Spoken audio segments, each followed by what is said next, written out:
Hello guys, welcome to science with edu Kartik. और आज हम शुरू करेंगे अपने न्यू चैप्टर से, जो कि है एसिड बेसिस सॉल्ट्स। तो ये हमारी इंट्रोडक्टरी वीडियो है। इस वीडियो के अंदर हम समझेंगे एसिड्स के बारे में। ठीक है, तो जैसा आप यहाँ देख सकते हो, acid foundations and chemical properties, chapter 2 acid basis salts, class 10। अब यहाँ पे एसिड्स होते क्या हैं? एसिड्स है वो सार टेस्ट करते हैं, उनका टेस्ट खट्टा होता है। पर ऐसा तो है नहीं कि हम हर एसिड को टेस्ट कर करके देखेंगे, इसलिए कई डिफरेंट मेथड्स होते हैं जिनसे हम एसिड चेक कर सकते हैं। अब सबसे पहले, what are acids? Physical profile: acids are substances characterized by a sour taste. मतलब जो भी चीज़ खट्टी, मतलब जो एसिड्स होते हैं वो खट्टे होते हैं। The term is delivered from the Latin word acidus meaning साउर। जो ये वर्ड है एसिड, ये डिराइव किया गया है एसिडस। एसिडस एक लैटिन वर्ड है जिसका इंग्लिश में मीनिंग होता है सॉर, सावर। अब आयनिक थ्योरी। अब अकॉर्डिंग टू अर्हीनियस, इसे हम अर्हीनियस थ्योरी भी बोलते हैं, या अर्हीनियस कंसेप्ट। ठीक है, अर्हीनियस थ्योरी या अर्हीनियस कंसेप्ट के अकॉर्डिंग एसिड्स वो सब्सटेंसेस होते हैं जो हाइड्रोजन आयंस रिलीज करते हैं, यानी H प्लस आयंस रिलीज करते हैं जब हम उन्हें वाटर में डालते हैं। यानी कि एसिड का एक्वस सॉल्यूशन होता है, उसमें एसिड्स हाइड्रोजन आयन रिलीज करते हैं। अब ये चीज़ हमारे बहुत काम आने वाली है, ये चीज़ आपको अच्छे से याद रखनी है। Conductivity: acids in aqueous solutions, अपने एक्वियस सॉल्यूशन के अंदर वो इलेक्ट्रिसिटी कंडक्ट करते हैं due to the presence of free ions acting as charge carriers. अब हाइड्रोजन आयंस की वजह से इलेक्ट्रिसिटी कंडक्ट करते हैं एसिड्स। अब यहाँ देखो, नेचुरल वर्सेस मिनरल एसिड्स।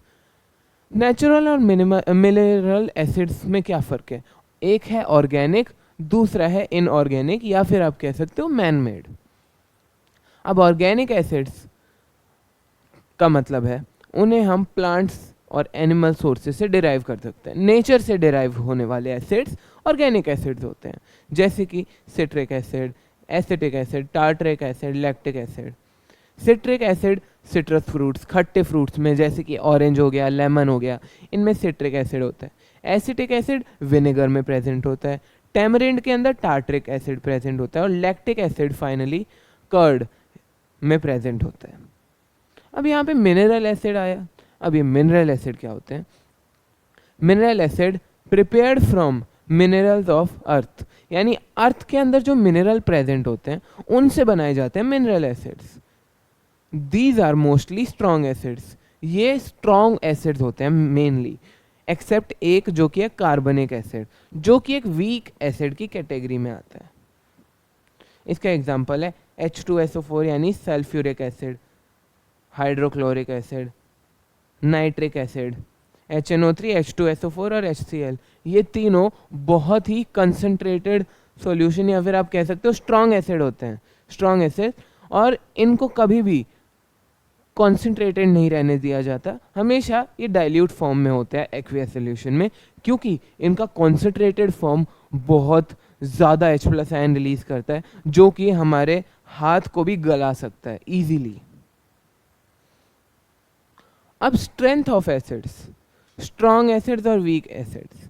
तो मेनली डिग्री ऑफ आयोनाइजेशन में वीक एसिड्स होते हैं वो बहुत कम आयोनाइजेशन करते हैं, यानी H प्लस आयन बहुत कम रिलीज करते हैं। वही स्ट्रॉन्ग एसिड बहुत ज़्यादा H प्लस आयन्स रिलीज करते हैं। जैसे कि HCl को जब हम डिसोसिएट करते हैं तो H प्लस और Cl माइनस आयन्स देता है।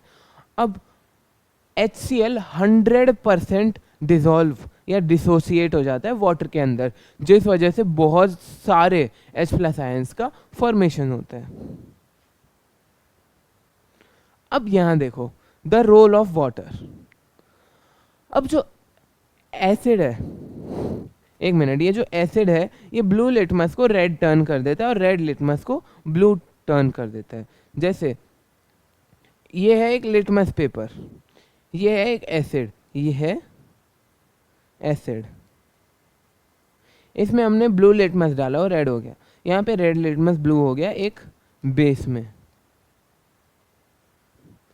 हाइड्रोनियम आयन फॉर्मेशन, अब देखो H प्लस आयन को जब हम H2 में डालते हैं, यानी जैसे ये एसिड है, इसमें हम वाटर डालते हैं तो H प्लस आयन रिलीज होते हैं। अब H प्लस आयन वाटर से रिएक्ट करते हैं तो H3O प्लस फॉर्म होता है, H3O प्लस, इसे हम हाइड्रोनियम कहते हैं। Hydrogen ions can not exist alone, hydrogen ions कभी भी अकेले एग्जिस्ट नहीं कर सकते, इसलिए वो वाटर मॉलिक्यूल से रिएक्ट करते हैं और हाइड्रोनियम आयन का फॉर्मेशन करते हैं। ओके, आई होप ये क्लियर होगा। अब आगे देखते हैं, यहाँ पे रिएक्शन विद मेटल्स। अब reaction of acid with metal, ठीक है, तो हमें याद रखना है acid plus metal gives salt plus H2O। अब यहाँ पे वो टेबल सॉल्ट की बात नहीं, यहाँ पे एसिड बेसिस सॉल्ट्स में सॉल्ट्स होते हैं, उनकी बात चल रही है। सॉरी, H2O नहीं, ओनली H2 गैस रिलीज। अब यहाँ पे एग्जांपल है, active metals displace hydrogen from dilute acids. अब जो ये एक्टिव मेटल्स होते हैं ना, ये हाइड्रोजन को डिस्प्लेस कर देते हैं डाइल्यूट एसिड्स में से, जिससे सॉल्ट का फॉर्मेशन होता है और हाइड्रोजन गैस लिबरेट होती है या फिर रिलीज होती है। इसका एग्जांपल है Zn plus HCl gives ZnCl2 plus H2 gas, जो कि होगी रिलीज। द पॉप टेस्ट, अब हाइड्रोजन रिलीज हो रही है, ये हम कैसे टेस्ट करेंगे? जैसे ही रिएक्शन हो उसके बाद आपको एक मैच स्टिक लानी है और उस टेस्ट ट्यूब के ऊपर कर देनी है। अब अगर मैच स्टिक के बर्न होते टाइम ऐसे पॉप पॉप पॉप पॉप यानी ऐसे पटपट आवाज है, पॉप साउंड्स, तो फिर आपको क्या करना है? आपको पता लग जाना चाहिए कि एक हाइड्रोजन गैस रिलीज हो रही है, इसी वजह से ये आवाज आ रही है। नाउ कार्बोनेट्स और बाइकार्बोनेट्स। अब ये जो कार्बोनेट्स और बाइकार्बोनेट्स है, मेटल कार्बोनेट या फिर मेटल बाइकार्बोनेट, ये रिएक्ट करते हैं जब एसिड से, तो क्या फॉर्म होता है? रिएक्शन देखो यहाँ पे, एसिड प्लस मेटल कार्बोनेट या फिर यहाँ पे मेटल बाय कार्बोनेट, और बाइकार्बोनेट को हम हाइड्रोजन कार्बोनेट भी बोलते हैं, हाइड्रोजन कार्बोनेट। तो metal carbonate plus acid gives salt plus CO2 plus H2O, ये याद रखना है। अब देखो Na2CO3 था, इसको हमने HCl से रिएक्ट करवाया तो NaCl plus H2O plus CO2 form हुआ। यहाँ पे इसका CO2 का कैसे टेस्ट करोगे?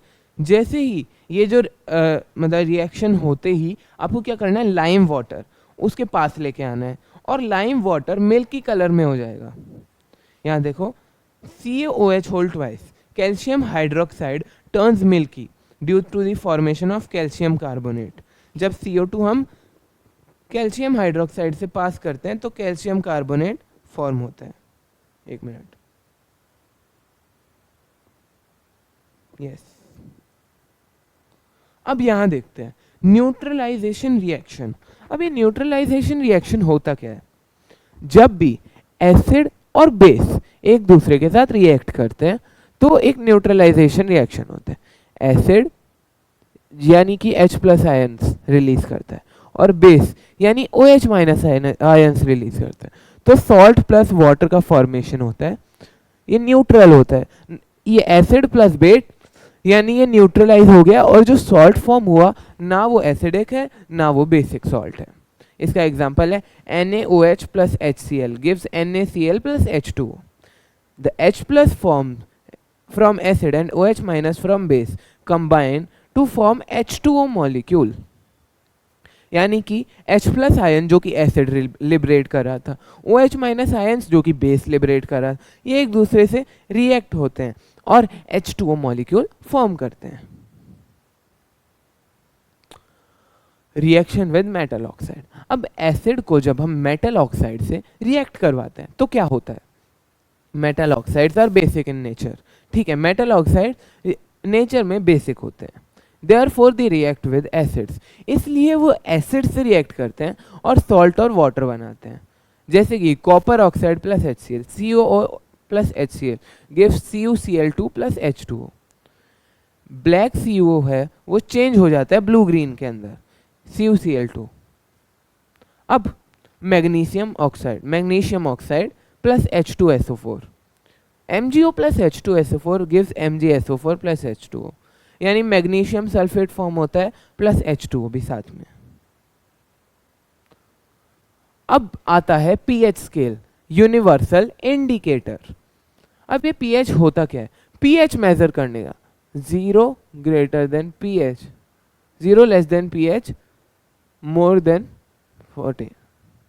अब देखो जो पीएच है वो 14 से कम होगी और 0 से ज्यादा होगी, और यहाँ पे इक्वल टू भी आएगा, यानी पीएच 0 के इक्वल या पीएच 0 से बड़ी होगी और 14 से कम या 14 के इक्वल होगी। अब देखो कोई भी चीज 0 और 7 के बीच में आती है, जब पीएच 0 और 7 के बीच में आती है, या फिर आप कह लो 0 और 6 के बीच में, तो वो एसिड है। अगर 8 से 14 के बीच में आती है तो वो बेस है, और बीच में जो 7 बचा है, pH यानी कि 7 होती है, तो हम कहते हैं कि द सॉल्यूशन इज न्यूट्रल। अगर 0 to 6 है तो वो एसिड, 8 से 14 है तो वो बेसिक इन नेचर। pH जब 7 से कम होती है तो वो इंडिकेट करता है acidic nature. The pH scale measures the concentration of H plus ions. Lower the pH value, higher is the concentration of H plus ions, and stronger is the acid. अब यहाँ पे लास्ट पॉइंट आता है, pH in everyday life. Everyday life में pH कैसे है? सबसे पहले डाइजेस्टिव सिस्टम। जब हमारा फूड डाइजेस्ट होता है तो वो पेट में जाता है, और पेट में क्या प्रेजेंट होता है? HCl, हाइड्रोक्लोरिक एसिड या हाइड्रोजन क्लोराइड। अब इसकी पीएच अप्रोक्सीमेटली 2 या फिर 2 से कम होती है, जिसकी वजह से ये हमारा फूड डाइजेस्ट करती है, स्टमक की लाइनिंग को हार्म करे बिना, क्योंकि स्टमक की लाइनिंग पे म्यूकस प्रेजेंट होता है जो कि स्टमक को प्रोटेक्ट करता है। Tooth decay. कभी भी आपने लेमन सीधा डायरेक्ट टेस्ट किया? आपके दांत ऐसे अजीब से टाइट हार्ड टाइप के हो जाते हैं, और ऐसे करते हो आप दांतों को एक दूसरे से रगड़ते हो तो एक अजीब सी साउंड प्रोड्यूस होती है ना? ये होता है टूथ डीके, यानी कि आपका टूथ कोरोड हो रहा है। जब हमारे मुंह के अंदर जो पीएच है वो 5.5 से कम हो जाती है, तो उससे क्या होता है? हमारा जो इनेमल होता है वो धीरे धीरे कोरोड होना शुरू हो जाता है। इसलिए हम खाना खाने के बाद ब्रश करते हैं, ब्रश में टूथपेस्ट लगता है, और ये जो टूथपेस्ट होता है ना, ये होता है बेसिक इन नेचर। हमारे माउथ की पीएच हमेशा बेसिक रहनी चाहिए, ना कि एसिडिक। एसिडिक होने की वजह से हमारा इनेमल कोरोड होने के कारण खराब हो सकता है और हमारे दांत खराब हो सकते हैं। Soil pH. कभी भी आपने देखा है कि सॉइल भी एसिडिक होती है?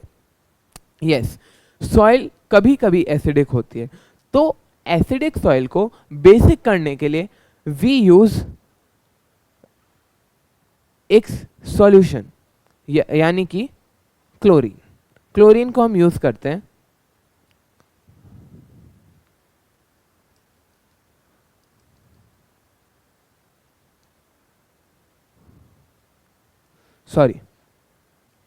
यहाँ पे सॉइल की जब पीएच कम होती है तो उसको ट्रीट करने के लिए हम लाइम यूज करते हैं, जिससे कि एसिडिक सॉइल बेसिक हो जाती है नेचर में, and hence we can use it for agriculture.